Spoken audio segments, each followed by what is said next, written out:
छठी माई के बरतिया हो बरतिया हो ए धनी बाड़ा भारी होला छठी माई के बरतिया। DJ Kanchan Raj presented by Shivay recording studio Jamui.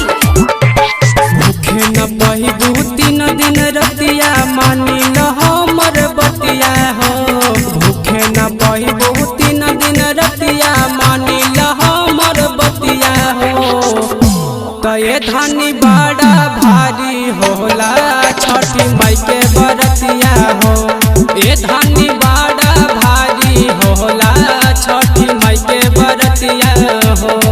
छठी माई के बरतिया हो बरतिया हो ये धनी डीजे कंचन राज होला छठी हाजीपुर वैशाली। छठी माई के बरतिया हो बरतिया हो। भूखल पियासल नाही रहे पहिबू धानिया। जिद जन कर नाता बढ़ी परेशानिया। भूखल पियासल नाही रहे पहिबू धानिया। जिद जन कर नाता बढ़ी परेशानिया।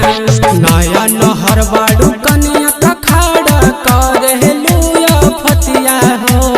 नया नहर बाड़ू कनिया कखाड़ा करेलुया फतिया हो। तो ये धनी बड़ा भारी होला छठी माई के बरतिया हो। ये धनी बड़ा भारी होला छठी माई के बरतिया हो। छठी माई के बरतिया हो बरतिया हो ये धनी डीजे कंचन राज होला छठी हाजीपुर वैशाली। छठी माई के बरतिया हो बरतिया हो।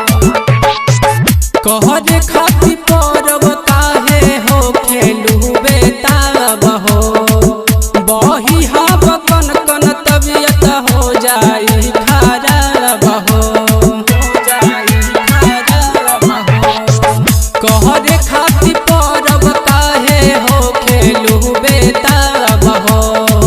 बही हब कन कन तबियत हो जाई खराब हो। आशीष नवीन पर भाकर के काहे घुमाव तारू मतिया हो। नीतीश धनंजय निरंजन के काहे घुमाव तारू मतिया हो।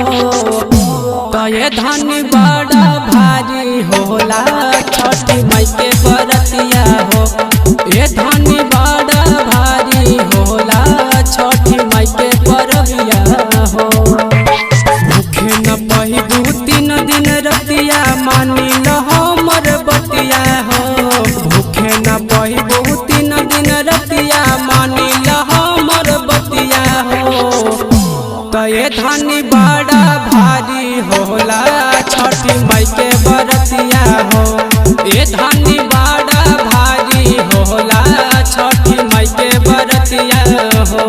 शिवाय